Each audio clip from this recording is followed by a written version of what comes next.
everyone. I'm Cheryl. I'm the Director of Ecosystem. 大家好，我是 Cheryl。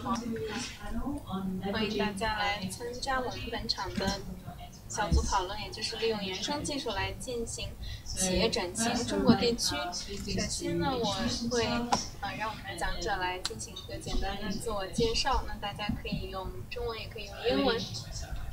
首先我是Cheryl。I'm Lin Zhang from Japan. I'm Lin Zhang， 来自。大家好，我是大家好，我是王志峰，来自华为。华为主要是做企业相关的。And mainly we specialize in container and the open source technology. I'm Li Xiang. I work in Alibaba Cloud, and I also specialize in container and Kubernetes technology. Good afternoon. I'm in Chang from Tihu 360, and I also specialize in container technology. 首先第一个问题就是能否来介绍一下你现在正在工作的这个云原生的项目呢？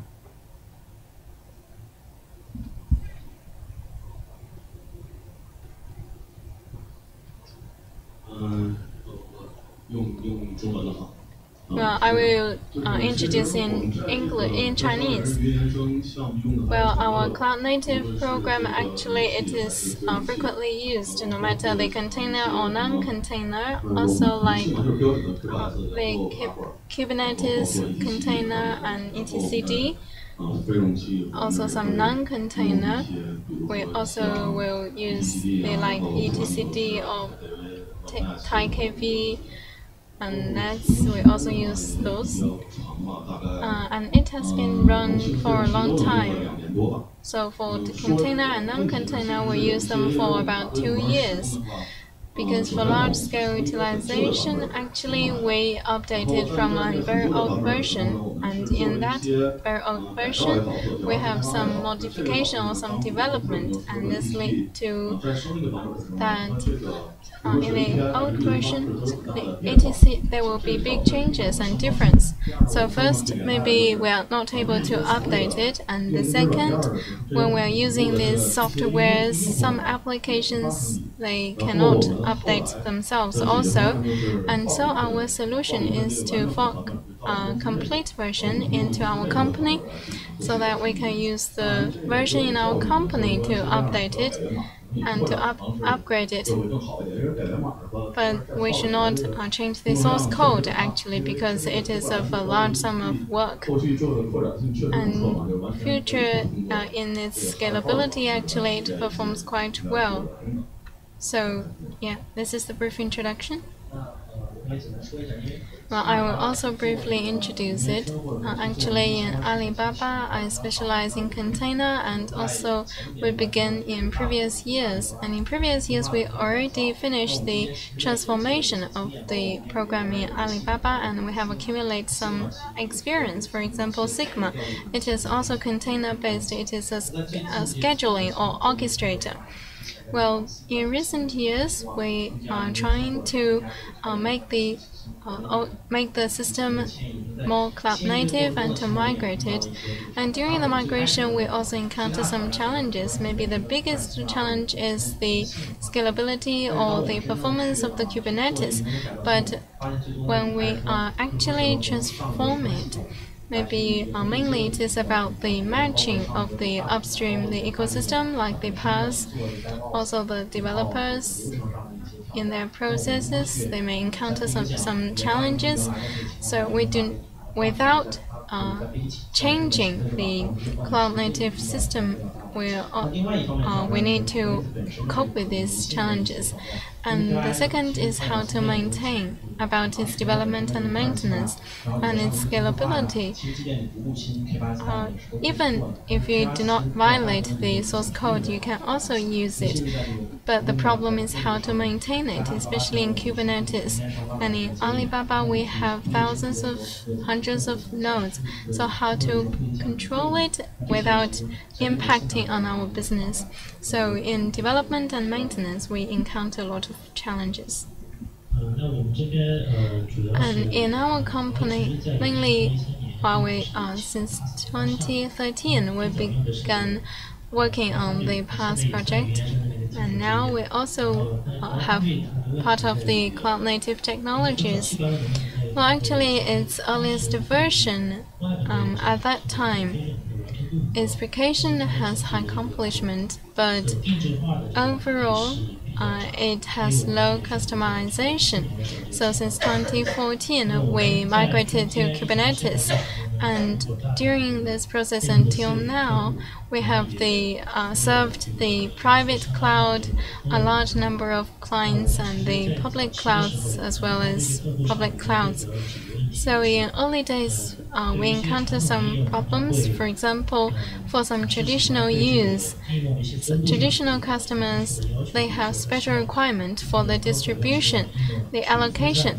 For example, they should be distributed on different nodes, and in terms of the network, they hope that the traditional design can be separated or be split on different control planes according to different requirements.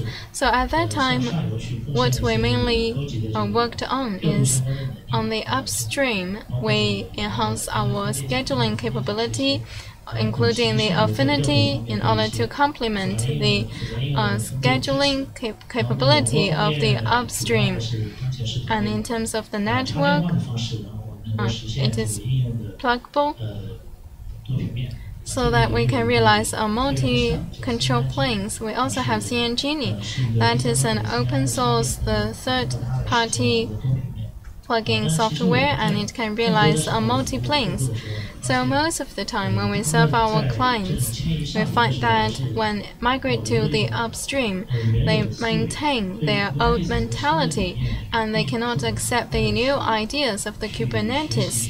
They cannot quickly acquaint the technologies of the Kubernetes. So we need to ensure, on one hand, the product and technology, but on the other hand, we also need to promote the Kubernetes. So I myself is organizing some online training and offline training to promote the cloud-native technology. Well, hello everyone, I come from Jingdong. Actually, in Jingdong architecture, it has begun in 2014, and we began to use Docker and the OpenStack. So after its development, after several years, and you may notice that these years are the time for fast development of e-commerce, and thus posed new requirements for our bottom architecture. For example, the scalability and the application. We also evaluate some similar orchestration solutions. So finally, in 2016, we select Kubernetes as our solution. So since 2016, since that time, maybe only very few people use Kubernetes in 2016. So we are the pioneer to try the Kubernetes. And during the whole process, we also encountered a lot of problems. For instance, we need to have customized things to follow the internal development process. In addition, that the scheduling problem, also the resource utilization. So later we have some optimization and some improvement. Until 2018, in Jingdong, most of the production, they are run on the Kubernetes cluster. So at present, in our enterprise, we already stepped onto the second stage of Kubernetes. So now mainly we focus on how to improve the resource utilization. And currently, because Kubernetes has its own schedulers, but we also have some research and development for customization, and we have our own algorithm added in order to improve the bottom resource utilization, to improve the bottom architecture. And things have been proved that we largely improve our resource utilization. And in the past 1 year, in 618 Festival, the fundamental architecture of Jingdong has nothing to be added, but our businesses is incremental, and it is even much larger than our previous business. Also, one more thing that I want to share with you is recently we have CubeFS, that is a new open source software, and it is a distributed system, and we use it to solve the problems encountered in our production. So sometimes maybe non-state application is quite ideal, but actually in production, in our application during production, we need to store the data. So that means we have the requirement for the long-term storage. So based on these requirements and these demands, we come up with the CubeFS project. Also, we gained a lot from this project, and since March, it is just become open source in March. I also discussed this with Xiang, and it is still at its initial stage and still much space for improvement. But we want to borrow some forces or some power from the community to strengthen this project, and we invite more partners and enterprises. For CTOs who are considering cloud native， 那对于 CTO 原生技术的这些首席技术官来说呢，你们觉得这些不同的架构它的优点和缺点是什么？比如说私有云、公有云，还有混合云，这样还有多云平台。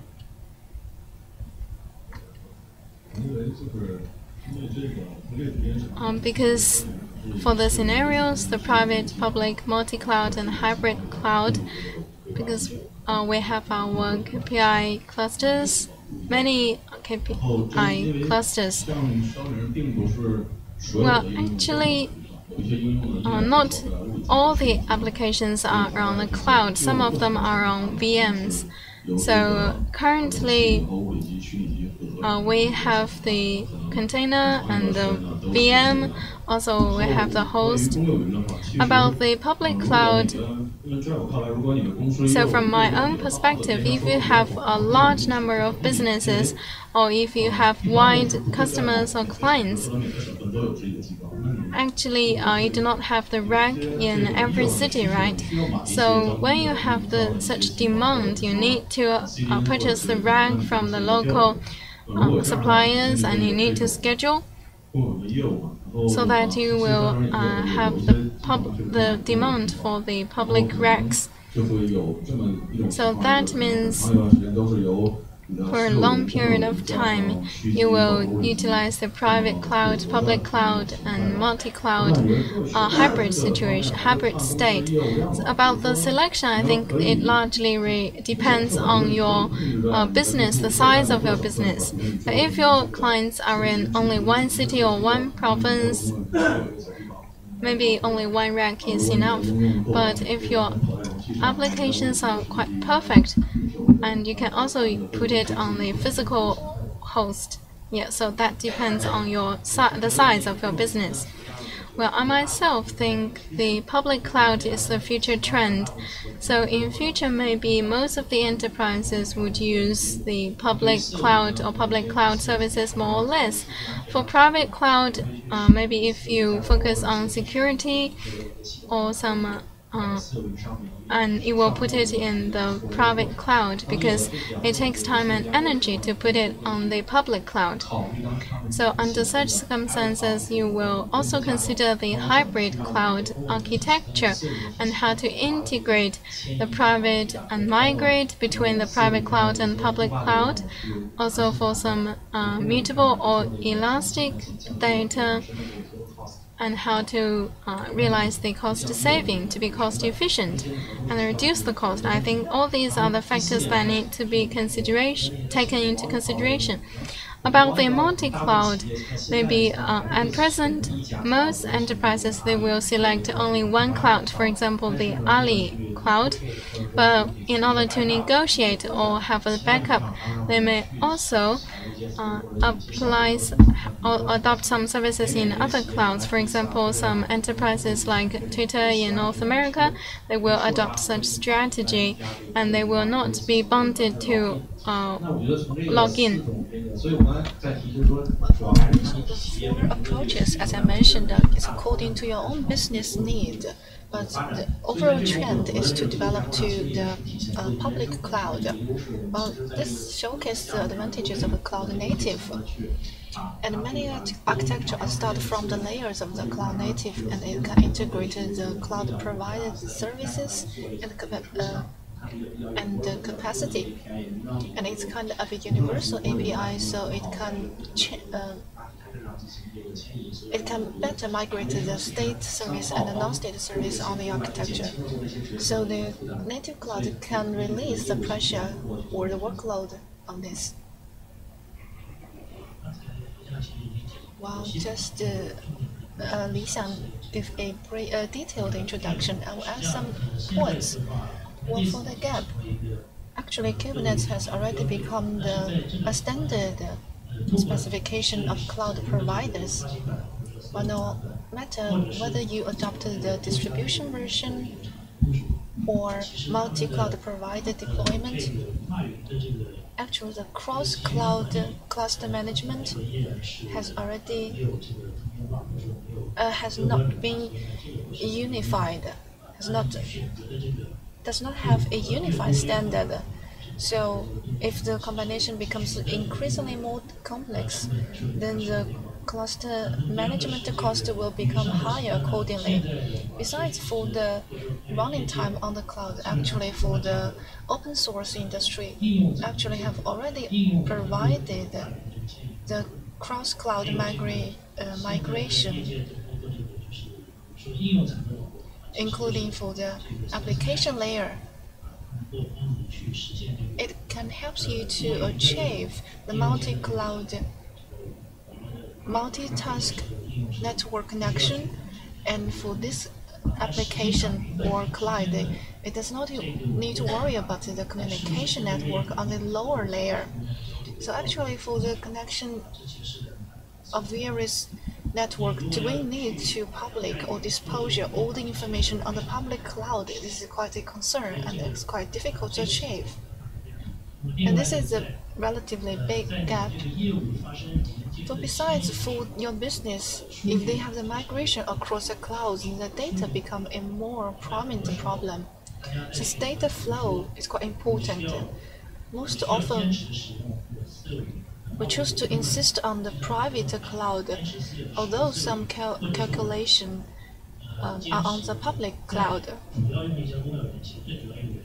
Or we insist on using one public cloud because we have the data quality.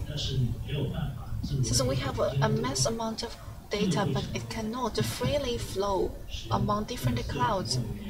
So this is a gap for the using of private cloud or public cloud or multi-clouds. So in the mixed architecture or framework, can you use a mature program or solution to address that? For now, the industry have some also provided the data flow among multi-clouds. Actually, this is a big gap currently. Well, previous guest has made a very detailed introduction. Actually, I will skip some details, and I would like to share some experience I learned from a case study. Currently, for all the infrastructure contains private cloud and data updating.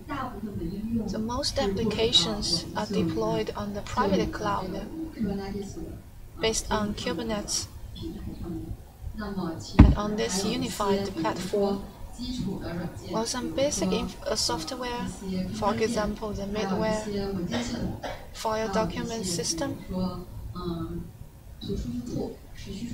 and database, image database, key value database. Like these lower layer applications actually did not achieved. They are not deployed on the cloud, actually they deployed on our DC. What I want to say here is that to put on the cloud actually cannot be achieved on a single day. Actually, it's quite a long and hard journey.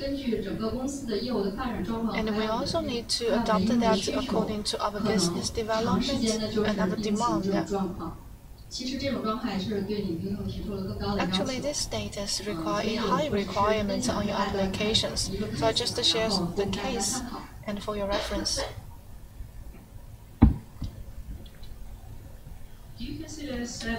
那你认为服务 meshes 和没有服务的这样一个状态，是否对于企业的 IT 是成熟的呢？为什么，或者是为什么不这么认为呢？ Well, for source mesh and serviceless, I believe they have many practice and researches on this area. Well, I personally believe this technology is still in the early stage for the development process, and the maturity is need to be improved. Well, actually, we have done some tests. I'd like to share that for our e-commerce platform, the performance of service mesh and serviceless is need to be further improved. And besides, for the operation complexity, I think it's not simple enough to support the operation. For your reference, well, I'd like to share our experience. Well, for the service mesh and serviceless, actually, we have done very deep study of that.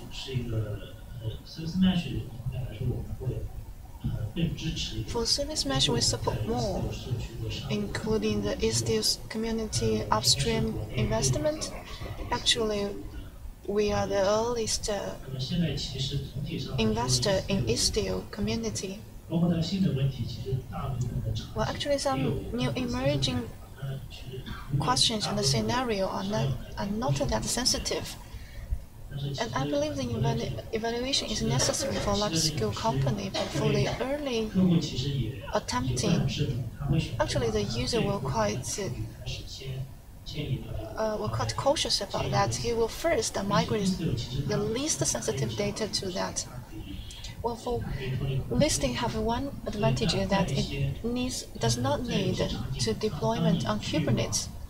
So for some scenario, when you do the business modification on the Kubernetes, you have one more option that you can first do the microservice modification so that it can better connecting the service on the Kubernetes and service on the original platform. And this is adopted by many people. Well, for service meshes or serviceless, one of the major problems is that it's not that mature on the open source. I recall that last year it released the 6.0 version. So many clouds does not have the unified version of that, or does not support for that. Well, last year the Knative was launched, and many platforms started to modify the serviceless according to the Kubernetes. So for now, the serviceless needs time to develop, to have more development. Well, no matter for service meshes or serviceless, the ultimate goal is to migrate the concern of the original development to infrastructure layer. And all these pressures or the work and efforts need to be done by the infrastructure layer. This is the ultimate trend or ultimate goal of that. Well, actually, we want to reduce the capacity of the middleware to the infrastructure layer so that we can have a better management and have a better support for multi-services. Well, for one of the great challenges for service mesh, as you mentioned by a colleague from Jingdong, actually the model of that actually increase the pressures, especially for the set card. When updating the set card is not as easy as updating the other middleware. Well, for the public cloud, when you do the service mesh, it's already mature on the public cloud. Like Alibaba or Huawei has already done that for you. For the second concern is about the performance. For the performance for the long-term run, this will not be the problem. Since infrastructure and the engineer and other providers, they are all trying different ways to solve that. We want to filter capacity lower to the infrastructure layer. And we use a set panel approach to deal with other issues. If we just compare them to SDN, if they can solve the issues on the network level, as you can see that SDN had not good performance, but actually many public cloud already use SAD or S-line solutions. So first, if they can bring enough values, so the performance will definitely be improved. But for the third concern, I believe it's much more difficult to solve that. The reduced flexibility. So if we use a SDK pattern to do the flow control and to do the runtime with different language, and the application is quite good and the flexibility is quite outstanding, and we use a smashless approach to solve that. It actually supports more scenarios and more languages, so the flexibility can be improved greatly. So for the service mesh, how can we balance the flexibility and the pressures reduced on the developed in the infrastructure layer? And we want to do the flow control. And if it can have some self-control on that, so this from this aspect, for the long run, it can dominate the market. For the service list, actually, it has a broader definition. As Zefeng mentioned, actually, it's the definition from the perspective of only one aspect. But actually, Alibaba believes it has a broader sense. That is to say, if a service can meet the pattern of pay on demand, then the resources can be abstracted. So these patterns can be called serverless pattern. Including some other companies already provided the serverless database patterns and the payment pricing patterns, which is different from the traditional pricing systems. Actually, it pricing according to the CPU cost, which is quite flexible, and it can really bring the cost effective for the users and convenient for users. This is the advantage of serverless. So for serverless, I believe we need to probe into which layer can be easily be extracted, and that will be easier for the users to accept. So if we just abstract the services into a different layer, which cannot be accepted, then we'll have a lot of limitations on that. But for the broader sense, we can imagine a serviceless margin, but it's pricing as per hours. So for a broader sense, it's actually a pattern or a model. So to which degree can we abstract to that the services can better accept that and can bring more convenience for users? They have made great description, and I'd like to share my idea. Well, for now, we mainly works on sailing and safety. And for now, we still educate the users. For service mesh, it focuses on the infrastructure are dynamic and elastic. And besides, it also emphasizes the service should be microservice and be standard and serving the users. But for the currently, we have not achieved microservice or serving the users. We're still on the early stage. As Kevin mentioned, actually service mesh connect the physical servers and the containers. So we want to use the service meshes can connect these tunnels. For example, we can do the service identifying and user and workload balancing. And we will not do the shortcut, we just move them on the micro or on the framework. Or later, when these services can run on the cloud or after they are meshed, then it can be matured, and we will consider it later. For the serverless,